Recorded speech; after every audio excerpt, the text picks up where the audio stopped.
because you're portraying one of the most iconic gospel singers of all time. All time. Yeah. So the Mahalia Jackson story on Lifetime, why do you think Mahalia's story is so important and needs to be told? You know, because it needs to be told for her.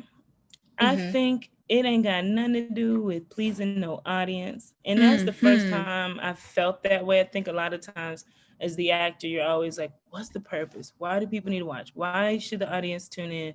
This one is for Mahalia Jackson. This one's for the ancestors. This one is for Hilda Moore, my godmother who's passed on, my other godmother Annie Edge who's passed on, my grandmothers, my grandparents, excuse me. It's for them. This ain't got nothing to do with nobody else. That's how I feel. This is personal. She's so worthy. Yes. She's so worthy. She's so worthy. And what she's given us, you know, this world, America, just being the vocal beast that she was to move mountains, where MLK and JFK and senators were calling on her to change the structure of politics, trying to change the people's minds to get them on the right side of history. Like, and not only that, but what interested me the most was finding out who this woman was who portrayed herself as such a perfect being in a lot of ways.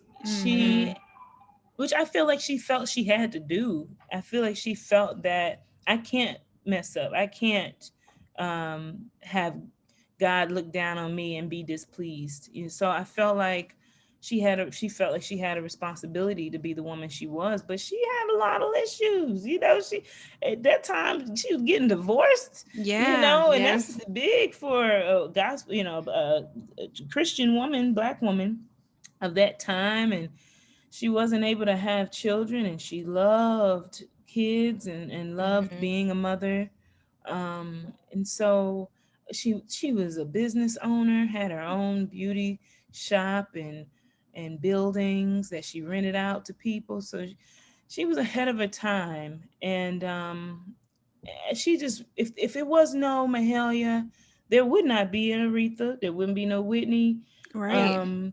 you know, or of that caliber, maybe. You know, I think they still are amazing in their own right, you know, but I just feel like she really opened the door for so many artists because of her own sacrifices and getting out of her own way. I think she was someone who was felt like she wasn't enough and pushed through it.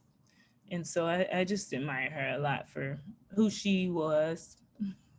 Wasn't she also the impetus to MLK's "I Have a Dream" speech? Wasn't it her Yes, ma'am.